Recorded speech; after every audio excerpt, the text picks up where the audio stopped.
Hello Internet, welcome back to another episode of Xenoblade Chronicles. In the last episode, we made it back to Magna Forest and, basically started our trek to Sword Valley. This time, we're going to be beating up this Orluga because he's bigger and his face is still gross. That fight was technically worth it because I got an affinity coin when Ricky leveled up to level 40. Technicalities are sick. I believe you get an affinity coin either every 5 levels or every 10 levels. I can't say for sure. The only other way of getting affinity coins is to defeat unique monsters. Valak Pass, which naturally leads...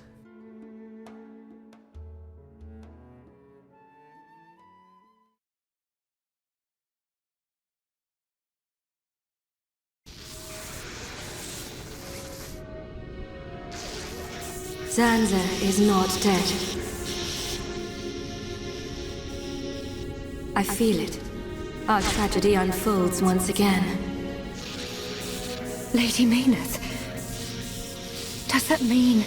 Indeed, I do not doubt that Egil too is aware. However, why free the Monado? Zanza must realize it is now a double-edged sword. And what reason could he have for choosing the boy?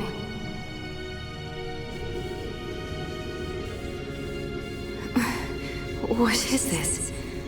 I am experiencing feelings for the boy. Lady Maynard. Vinaya, your swift repairs are appreciated. Thank you. I wish to see that boy again. To meet with the one who wields the Monado. The boy? But my lady, is that not... Is Egil aware of my reawakening? He is not. As my lady wished, he knows nothing. Then, there is no need to worry. I shall meet the boy. Besides, the Monado will draw him to me.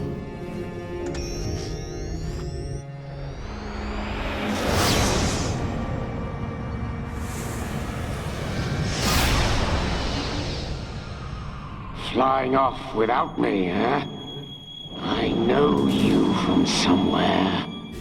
Of course, I remember you. You're Junburn's little sister.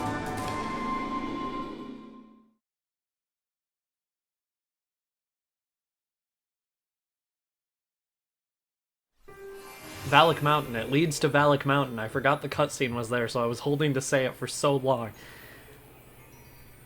It leads to Valak Mountain.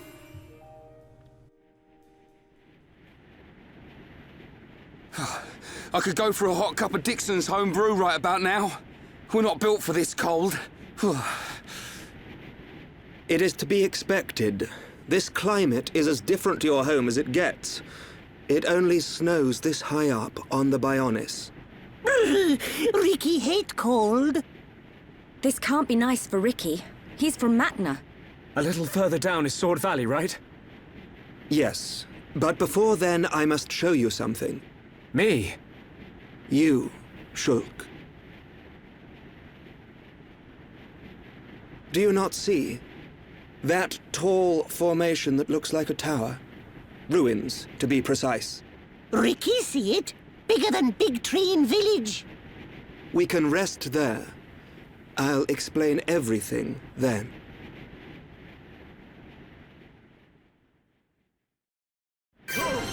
Zoked Pass. I don't know what they're trying to say. I intentionally came to this area at nighttime because it is so pretty at nighttime. Snow areas are frequently my favorite areas in games like this, where you can, like, see a large amount of an area all at once. This is no exception. This is by far my favorite place in this game, visually speaking. I like this more than I liked Aerith Sea. And there's a lot more to like about this place, trust me. For now, let's see what we can get here. Snowy Striker. Sounds fitting. -1 to critical rate. Other than that, it's a big improvement. With the art book that we got in the High Entia Tomb, that was an intermediate art book, so Melia can now learn up to level 10 of Summon Bolt, which is insane. The Monado 2 has 3 slots, so Shulk can now have 3 gems on his weapon. That's really good, but I mean, I don't have gems to fill that right now. Dunban has a new weapon for appearance gear called Asura. I really love how this weapon looks. I understand why some people would think it looks like dumb, but I think it looks really cool, so I'm gonna go with it. This is what the Night Sickle looks like, if you were curious about that. I'm not a big fan of how this looks. I was lying when I said I didn't have gems to put into the Monado. Here's what Shulk is looking like right now. Here's what Ricky is looking like. Melia. Charla. Rhine. And Dunban. It also finally feels like more appropriate to change what Melia is wearing so it won't conflict with the plot anymore. I think I'm still going to keep her the same, though. Actually, no. Colony Type 3, because I think we have enough for everything, and I think the pink looks really cute. So that's what we're going with. Truly outrageous. I don't know what that's for. Anyway. Valak Mountain is honestly kind of a boring area. As much as I hate to say it, because it is my favorite place visually. There's really not a lot going on. There's a lot of enemies that will just attack you if they hear you, like these Mora Moras, which are based on Moa Moas, I believe is what the fish is called. And I don't want to fight them, but they heard me because I was doing a light jog instead of a tiptoe. So we're gonna have to fight a lot of these on our way down, and as you can probably guess, I'm gonna cut out a lot of battles on the way down. It has a force topple art for all 3 party members? What the fuck? It's actually really hard to fight enemies up here because, you're on a slope constantly. So sometimes they'll be too high for you to hit them. That fight took a while. We aren't even that under-leveled. We're only we're level 40. That enemy was only level 44. I only have Melia and Ricky in the party to gather up some affinity on them, and seems like that may have been a mistake. Because Melia's AI is notoriously bad. She summons her elementals based on the effects that they give to her in the party, but she almost never fires them. So she's not doing a lot of damage at all when she's on the AI unless it's in a chain attack. So that, I mean, it's just unfortunate. I believe she also has an art called Healing Gift that she's using that, sacrifices some of her HP to heal a party member. Which, I really don't like that art, because she gets a lot of aggro, the way the AI controls her, and, I mean, that sucks, because then she's going to be having her own HP just to give HP to someone else who doesn't even need it. And then, when an enemy aggroes her, she's screwed. We have Chilkins here, which are enemies that are similar to Tyrkins, but cold. And their name is more a reference to chicken than turkey. Although Tyrkin is already a mix of turkey and chicken. Although with an I instead of a U for some reason. I don't know. They tried their best when they were coming up with the names. Okay. God, avoiding these Moromoras is really annoying. I know, because I'm doing my test playthrough at the same time as my Let's Play for this series.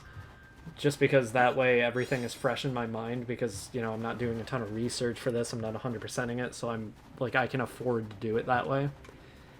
And I had the same issue on my test playthrough, because those Moromoras just kept aggroing onto me, and it was very annoying. There's another one. They're all over the place, and they might only be here at night, actually. Let me change the time. It's gonna look less pretty, but I mean, the bitrate will like that, and I might if there are no more Amoras. Maybe I changed it to too early in the day since it still looks pretty. I don't know, but the Moramora's not gone. I don't know. I think I would... I just, like... This place is so ridiculously beautiful.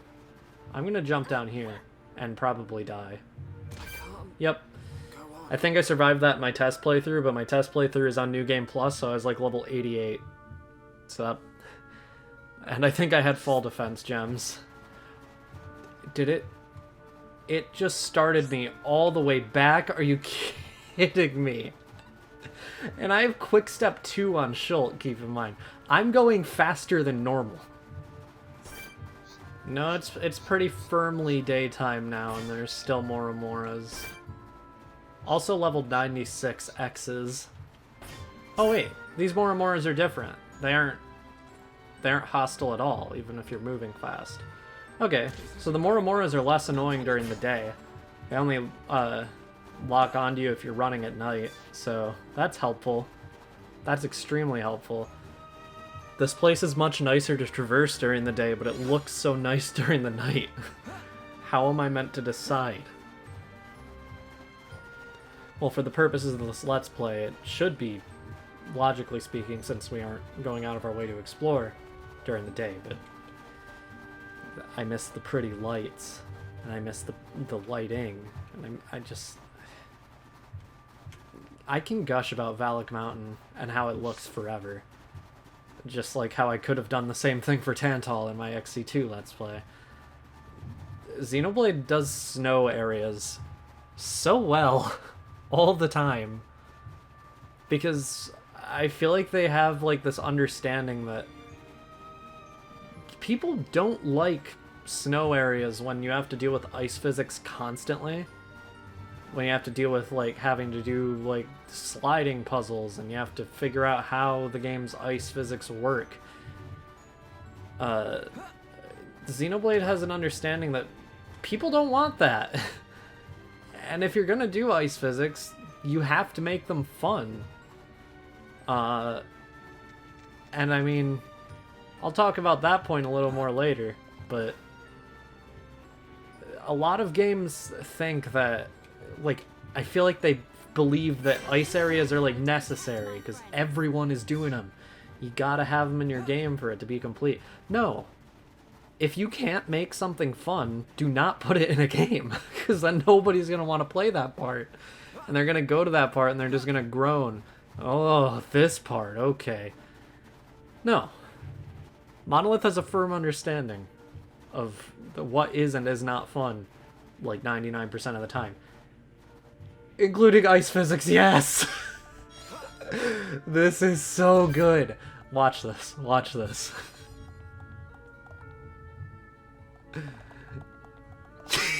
What are you doing, Shulk?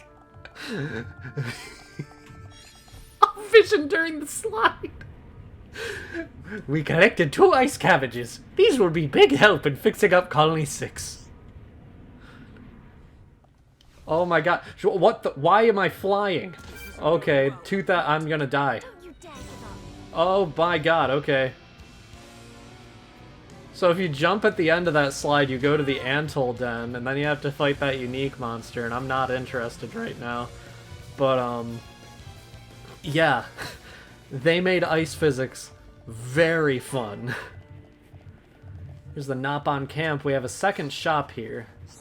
I'm not gonna bother, because, like, we can get most of the equipment you can get from shops with, like, extra slots and better stats just by fighting enemies most of the time, and, like, it feels like a waste of time, and generally it is a waste of time, but I'm not gonna do it. I'm not gonna go to a shop right now, because I'm trying to get a good amount of story progress done in every episode. I don't know if you could tell, because in most episodes other than the one where I forgot how soon a chapter ended, like, we've had pretty decent cutoff points that haven't, like, ruined the flow of the series, and I've been very intentionally trying to think of parts in the story where I can break this up and it will feel organic. Like, I've been trying to make it so, like, if my commentary wasn't there, if this was just the cutscenes, it would be organic as like a show you could watch. There's a heart-to-heart here. Can I view this yet? Unfortunately, no. You need to have really high affinity between Shulk and Ricky, but this is one of my favorite heart-to-hearts. Hopefully we'll be able to come back for it later. But probably not. Another Ansel. These Ansels don't aggro on automatically, luckily, so they aren't a big issue.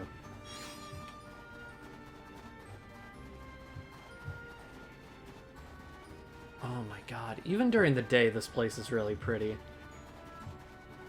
This year has been rough on me and my love of the season of winter because I've been having to walk 2 miles most days through snow. It has not impacted the way I feel about the way snow looks, especially during the day. It's just so pretty. I feel like I could say that about every Xenoblade area, and it would qualify as fact most of the time, like 99.9% of the time. Ruins. I wonder who built them. Elvis? This the place you meant? It appears to have frozen over while I have been away. Been away? Pay me no mind. We will need to do something about the ice before we can enter. Throw hot water on ice. Yeah, nice one, genius. Precisely. There should be a geyser nearby. In the cave next to it, we will find a stone called magma rock. And we can use this rock to melt the ice? I believe so. So, shall we head to the cave? Sounds good. Start looking for a geyser, everyone. British people, come on. You don't have to call it a geyser. It's a geyser, not a geezer. Geezers are old people. You want to know what makes it even better? The geyser we were at is called the Jacked Geyser, and if you are to pronounce it in the way that the main party pronounces it in this game, it's called Jacked Geyser. Which is so funny. We can see it right here, Jacked Geyser.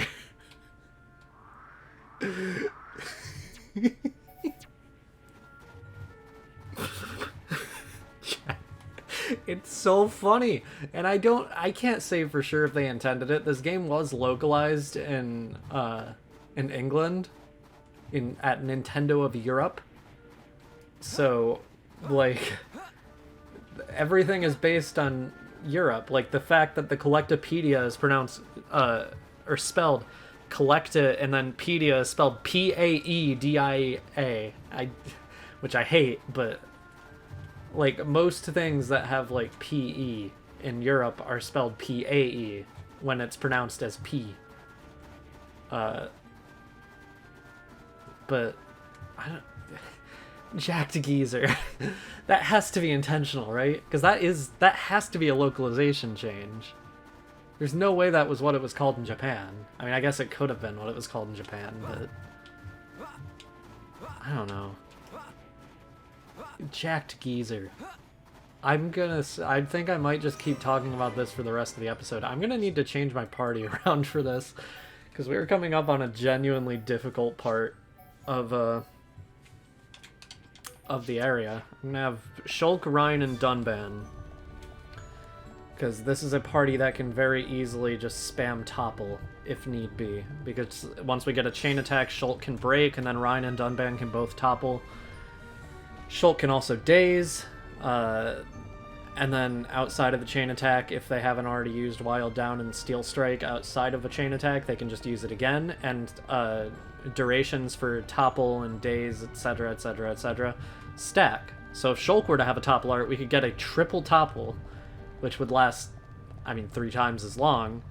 Okay, I gotta fight this. I can't... My issue is I have to fight anything that aggroes me, because we're coming up on a required unique monster, and I don't want to have to fight other enemies alongside it. So, like, if I just start running and other enemies aggro me in this cave, I have to fight them before I get to the final room of the area. There's a nebula. Really hate fighting these. Okay, I'm gonna cut out this fight because it's gonna be boring. Dunban and Schult got a level up from that fight, and also 4 treasure chests because we defeated 4 enemies. Alright. And then it looks like there's an ether crystal deposit up here, which I will always accept when it is easy to get. Pretty fire crystals. I'm pretty sure that exact chain of words can apply to one of the main characters of Xenoblade Chronicles. Actually, 2 of them. Xenoblade Chronicles 2 specifically, not the first one. We don't have any fire rocks yet, although we are about to get one, technically. Conflagrant Raxial. I'm gonna try to lure one of these away first. If possible. It's a good idea to try and get rid of these things before you fight that unique monster. Because that unique monster sucks.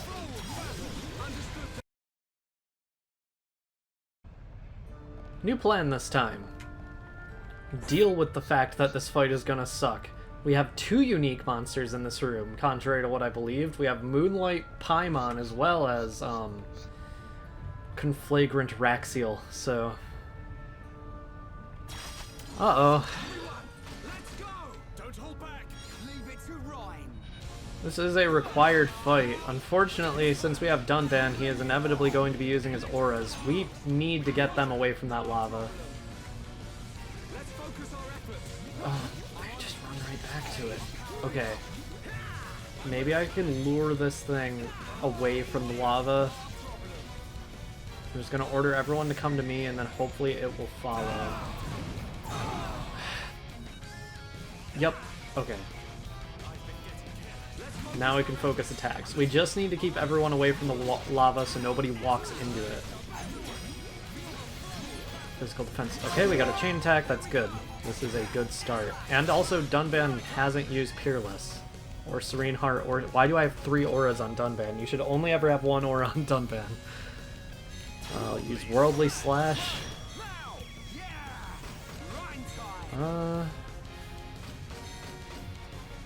Let's just go full damage. Let's go Sword Drive. Yeah, it looks like this thing is immune to break because I tried Air Slash and the chain attack and it didn't work.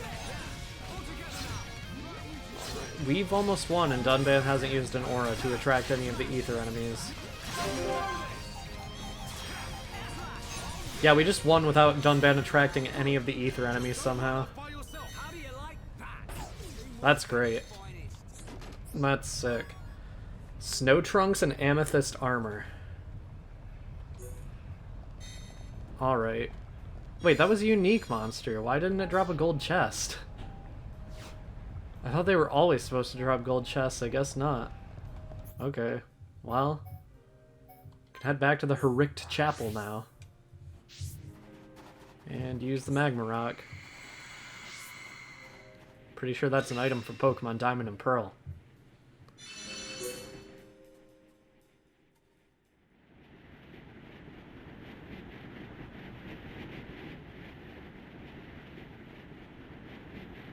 The letters are worn and difficult to make out, but it's definitely the language of the High Entia. They look just like the lettering on Prison Island. If only we could...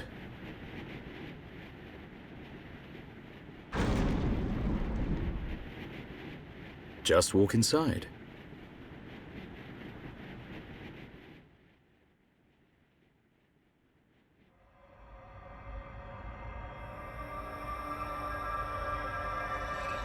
This place. Something up, Shulk? No, it's just... I feel like I know this place. Déjà vu. I'm not sure, but...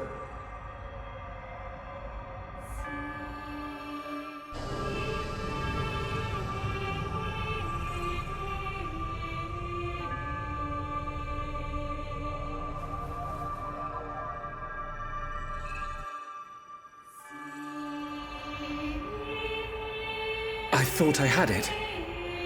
I can't seem to recall.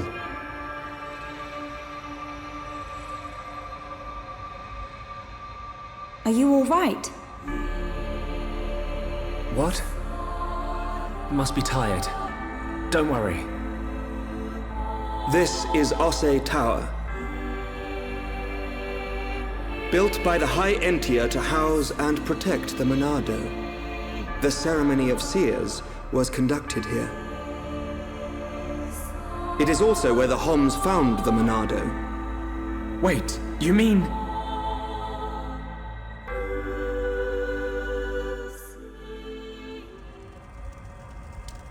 So this is where the Monado was kept.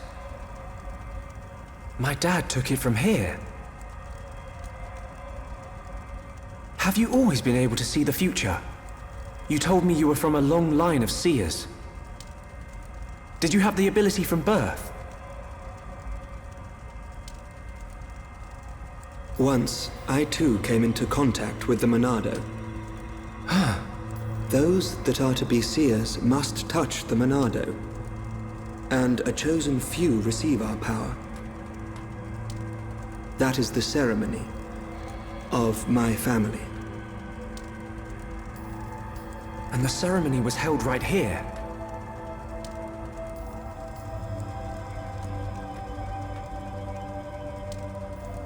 Shulk, why do you think we can see the future? I hadn't really thought about it. After I grabbed the Monado, I just saw things. Your visions are the flow of ether itself. Ether is the very source of our world's existence. Where and how much ether there exists now and in the future can be predicted. Therefore, in principle, the future of living beings such as us can also be predicted. And there is one thing that makes possible the visualization of those predictions.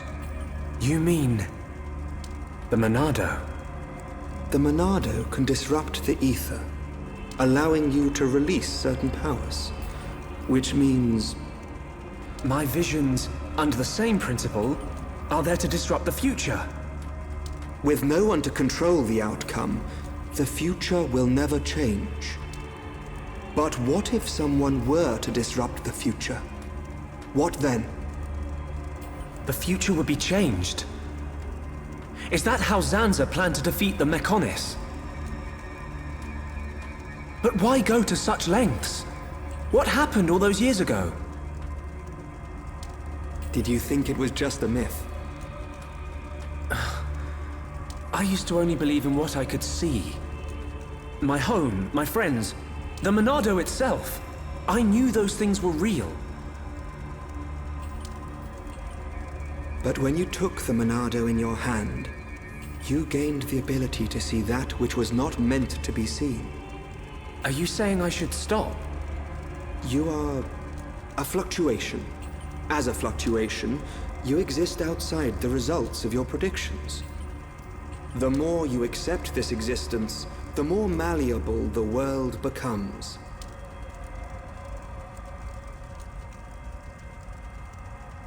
In fact, you have no choice but to accept it.